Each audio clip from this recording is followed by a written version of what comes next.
Hey everybody, welcome back to Chatting with Chops. Do you ever have those times when you're at the grocery store and you think you're picking up one can of fruit and you've accidentally picked up a different can? Well, today we're going to make good use of that. I have picked up a can of pears and I found a great recipe that I'm going to try and use those with. So let's get started.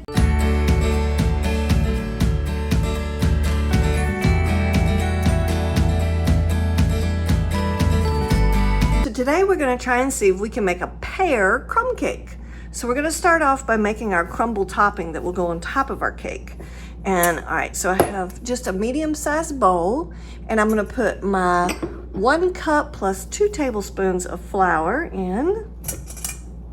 All right, and then I want to put my 1/3 cup brown sugar. Then I'm going to put my 1/3 cup granulated sugar. Then I want to put my 1 teaspoon of ground cinnamon. And I'm going to put my 1/4 of a teaspoon of salt.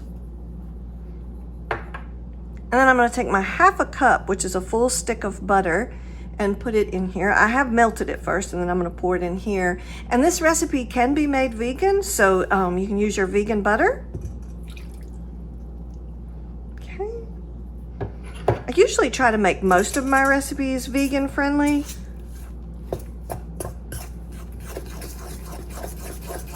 All right, and we're just going to stir that up and get all of our ingredients mixed in.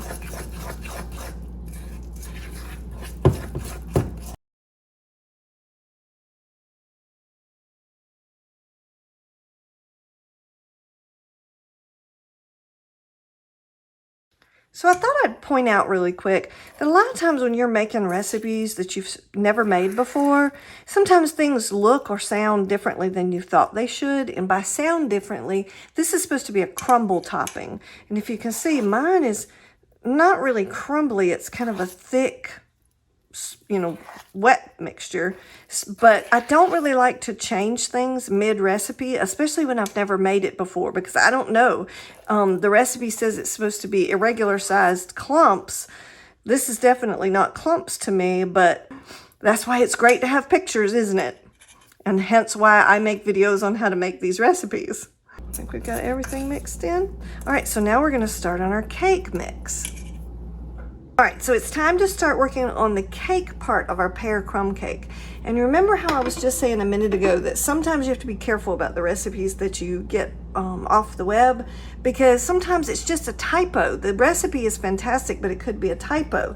Like, for instance, what we were talking about just a minute ago. This is supposed to be kind of a crumbly mixture, and I have kind of a nice creamy consistency on mine.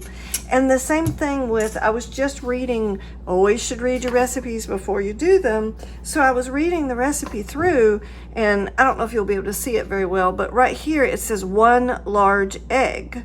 But when I read down in the actual instructions, which again, you should always read before you get started, it says add the eggs 1 at a time, mixing after each addition. Well, that's plural. So that's telling me there's more than 1 egg, but I don't know how many eggs. So I'm going to just kind of make an executive decision and go ahead, and I grabbed 2 eggs and see, at least it would be 2. So don't beat yourself up too bad if you do these online recipes and they don't turn out, because sometimes, again, I'm sure this is a fantastic recipe and it's by eatcannedpears.com. I'm sure it's a fantastic recipe, just somehow there's some sort of typo and somebody didn't catch it in the editing before it went onto the website. So we're going to move forward and see what we end up with. That's the fun of baking. You never know what you're going to end up getting. I hope you get a fantastic recipe at the end, but sometimes you get something you didn't even expect. All right, so the cake part of this, the first thing we need to do is go ahead and preheat our oven to 300 degrees. We have prepared our 8x8 pan with butter and parchment paper to put the cake in once we're ready for that. We're going to take a separate bowl and we're going to put in our flour, which is 1 cup of all-purpose flour. Okay, make sure we got all of it. And then we're going to take our baking powder, which is 3/4 of a teaspoon of baking powder. And then we're going to take our 1/8 of a teaspoon of salt. Okay. And then we're just gonna mix that in really good. We don't want anything sitting on the top.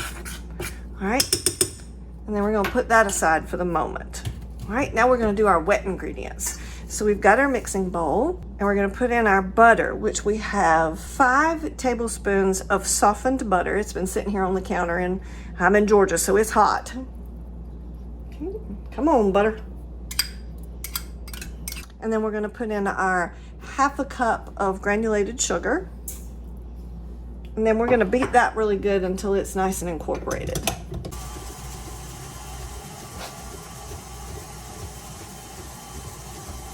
So let's scrape down the sides, make sure that we got everything kind of mixed in. We got some nice creamy sugar butter.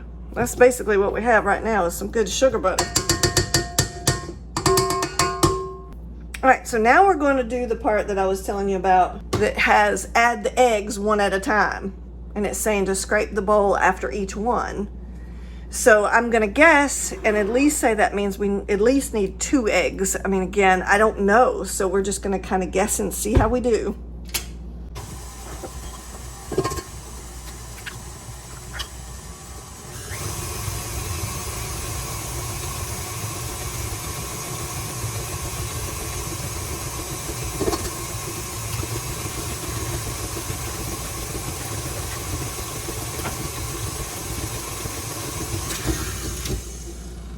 All right, let's scrape down our sides, and we're gonna scrape down our sides and our bottom, and then we're gonna mix this again really quick, because you see we've got a little bit of clumps going on. I wanna make sure all that's mixed in really good. We don't want big giant pieces of butter in one bite of our cake. That's not gonna taste good. Okay, let's do that again for a few minutes. Okay, so here's a great time to stop and show you something. So I'm looking at all my ingredients that are left, and I realize, I'm like, why do I still have a dry ingredient? Because I'm all working with wet ingredients right now. And I realized, I look at the recipe and realize the salt was supposed to go in my flour and baking powder and soda mixture. So I'm gonna put that in. So sometimes you can catch your own mistakes, again, by having all your ingredients in front of you, you know what you've missed. Okay, so we've got our eggs all nice incorporated in, and now we're gonna add our vanilla. Again, I love to use vanilla bean paste, so we're gonna put 1 teaspoon of vanilla bean paste in here. And I'm usually not very scrimpy with my vanilla bean paste, so you see I give it a nice heaping teaspoon. I just think it tastes so much better. Gives it such a wonderful taste. Okay, now we're gonna mix that in. Okay, now what we're gonna do is, they've asked us to alternate dry and wet from this point out.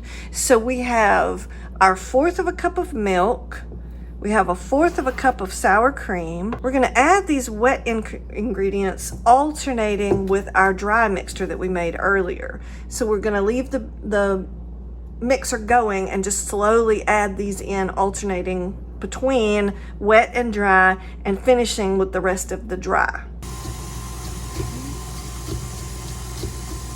Add a little bit of the milk, and then a little bit of the dry mixture.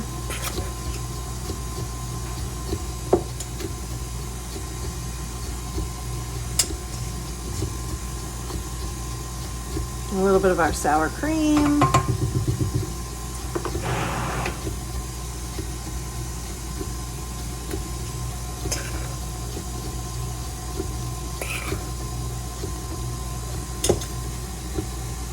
And so on until you've used all of it up. All right, so now we've got our batter all mixed in. Everything looks fantastic there. So now we're gonna fold in our pears. Oh goodness, there's a good bit of juice in the bottom of that. All right, let's fold in our pears a little bit here. They're nice and wet. Okay, there goes in the rest of them.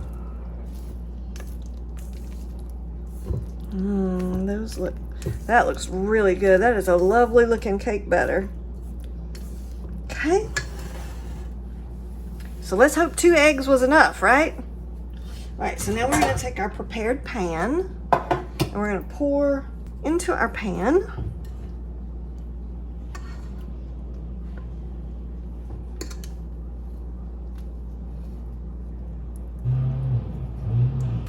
And then we're just gonna kind of keep our parchment paper out of the way, but I'm gonna smooth this out a little bit.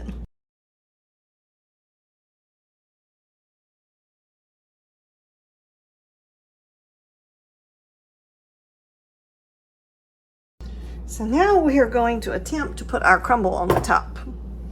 I am not quite sure how this is going to work out because, again, like I said, I wouldn't really define that as a crumble. That is just really, really thick, and I'm not quite sure how I'm supposed to get that on this nice soft batter. So what I think I'm going to do is I'm going to just try putting little clumps first. Let's see if it's big enough for me to pick up. So I might just see if I can kind of crumble it out with my hands.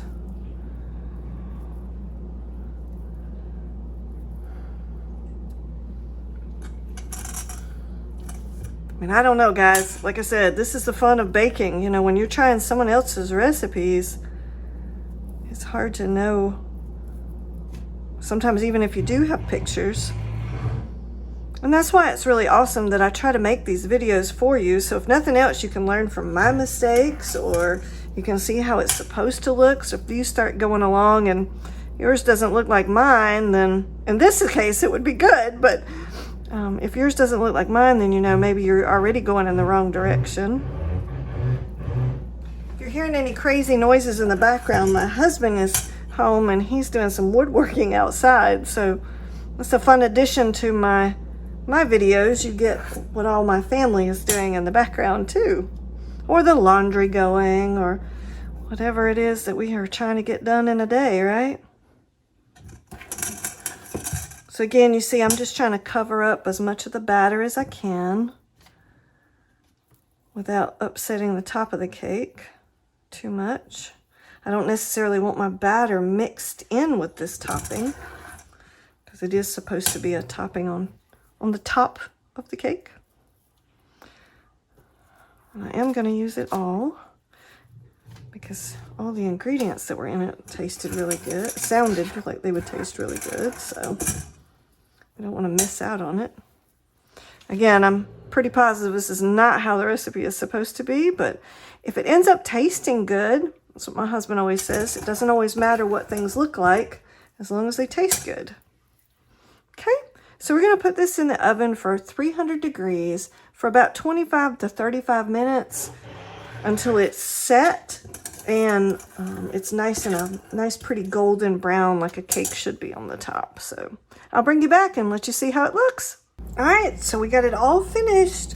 It's been out of the oven. It actually took the full 35 minutes to get it to be nice and the toothpicks being clean and everything to be nice and golden. I'm really pretty sure this is not how it's supposed to look, but we're gonna cut into it and stick to my wax paper a little bit there, but oh, all right. I wanna see if I can try and get this to an angle y'all can see, but there you can see all the pretty pear pieces that are in there, and it has a nice golden side that looks like a nice spongy cake there. If you like this video, please like and subscribe. I love making videos for you guys and would love to get more of you to subscribe. It'd be great for us to all join together, and I will catch you on the next bake.